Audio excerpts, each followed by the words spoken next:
Hi, ஈஸியாக ஒரு one part பருப்பு ரசம் சாதம் எப்படி பண்ணலாங்கிறத இந்த வீடியோவில் பார்க்கலாம். இது நமக்கு டைம் இல்லாதப்பெல்லாம் ஈஸியாக பண்ணணும்னு நினச்சிங்கன்னா இந்த மாதிரி ட்ரை பண்ணி பார்க்கலாம். அப்புறம் கோல்டு இருக்கும்போது, ஃபீவர் இருக்கும்போதெல்லாம் இந்த மாதிரி பண்ணி கொடுத்தோம்னா, இல்லை நம்மளே சாப்பிட்டோம்னாலும் புளிப்பாக காரமாக இருக்கிறதுனால வாய்க்கு ரொம்ப நல்லாயிருக்கும். ஃபீவராக இருக்கும்போதெல்லாம் நமக்கு ரொம்ப வாய் கசப்பாக இருக்கிற மாதிரி இருக்கும்ல, அந்த டைமில் இந்த மாதிரி ட்ரை பண்ணி பாருங்கள். அதுக்கு நான் 3 டம்ளர் அரிசி எடுத்துக்கிட்டேன். இது நான் 4 பேருக்கு ஆக்குறேன், 2 டைம் சாப்பிட்றதுக்கு. அதனால் 3 டம்ளர் ஃபுல்லாக அரிசி எடுத்துக்கிட்டேன்.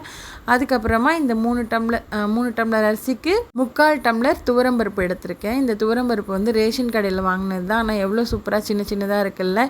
இப்போ ஒரு 2 தடவை இந்த மாதிரி நல்லதாக கொடுத்துட்ருக்காங்க. இதை நம்ம ஒரு 2-3 தடவை நல்லா கழுவி வச்சுக்கணும். நம்ம எல்லா வேலையும் ஆரம்பிக்கிறதுக்கு முன்னாடியே அரிசியும் பருப்பையும் ஒன்றா போட்டு ஊற வச்சிடணும். அது நம்ம மற்ற வேலைலாம் செஞ்சு முடிக்கிற வரைக்கும் ஊறிக்கிட்டு இருக்கட்டும். அதுக்கப்புறம் ஒரு பெரிய நெல்லிக்காய் சைஸில் புளி எடுத்துக்கிட்டு அதையுமே நம்ம அரிசியும் பருப்பு ஊற வைக்கிறோம்ல, அதே டைமில் சேர்த்து ஊற வச்சுக்கோங்க.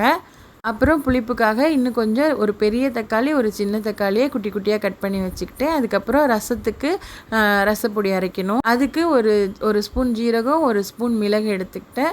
அப்புறம் ஒரு 4 பல்லு பூண்டு எடுத்துக்கிட்டேன், 2 பச்சை மிளகா, ஒரு கொத்து கருவேப்பிலை, கொஞ்சோண்டு மல்லிச்செடி எடுத்துக்கிட்டேன். அப்புறம் பெருங்காயம் போட்டுக்கோங்க. பெருங்காயம் வாசத்துக்காக கண்டிப்பாக ஆட் பண்ணிக்கோங்க. பருப்பு வேறு சேர்த்துருக்கோம்ல, அதனால் இதை ஒரு லைட்டாக குறைப்பாக அரைச்சி எடுத்துக்கோங்க. ரசத்துக்கு அரைக்கிற மாதிரியே தான். அப்புறம் இது ஒன் பார்ட் ரைஸில் நம்ம குக்கரில் தான் பண்ண போகிறோம். ஒரு குக்கரில் நான் எண்ணெய் ஊற்றிக்கிட்டு கடுகு உளுந்து போட்டு தாளித்ததுக்கப்புறம் கருவேப்பிலை ஒரு கொத்து, காஞ்ச மிளகா ஒரு 2-3 போட்டு நல்லா எப்பவும் போல் தாளித்து எடுத்துக்கோங்க. நல்லா தாளித்ததுக்கப்புறமா நம்ம அரைச்சி வச்சுருக்கோம்ல ரசம் மிக்ஸ், அதை இதில் போட்டுடணும். நான் இதில் ஒரு தப்பு பண்ணிட்டேன். என்னென்னா மஞ்சள் பொடி போடலை. நீங்கள் கண்டிப்பாக மஞ்சள் பொடி போட்டுக்கோங்க. நான் மறந்துட்டேன், ஆனால் நீங்கள் மறக்காமல் போட்டுக்கோங்க. இந்த ரசம் மிக்ஸ் நல்லா ஃப்ரை ஆனதுக்கப்புறமா 2 தக்காளி நறுக்கி வச்சுருக்கோம்ல, அதை இது கூட ஆட் பண்ணிக்கோங்க. தக்காளி நல்லா குலைவாக வர வரைக்கும் நல்லா ஃப்ரை பண்ணி எடுத்துக்கோங்க. கொஞ்சம் உப்பு போட்டுக்கோங்க இந்த டைம்லையே. அப்புறம் தக்காளி நல்லா வதங்கினதுக்கப்புறமா நம்ம புளி கரைச்சி வச்சுருக்கோம்ல, அதை இதில் ஆட் பண்ணிடணும். மஞ்சள் பொடி போடாதனால இதோட கலரே கொஞ்சம் வேறு மாதிரி இருந்தது. நீங்கள் கண்டிப்பாக மஞ்சள் பொடி ஆட் பண்ணிக்கோங்க. அப்போ தான் உங்களோட சாப்பாடு பார்க்குறதுக்கு நல்ல டெம்ப்டிங்காக இருக்கும். அதனால் மறந்துடாமல் மஞ்சள் பொடி ஆட் பண்ணிக்கோங்க.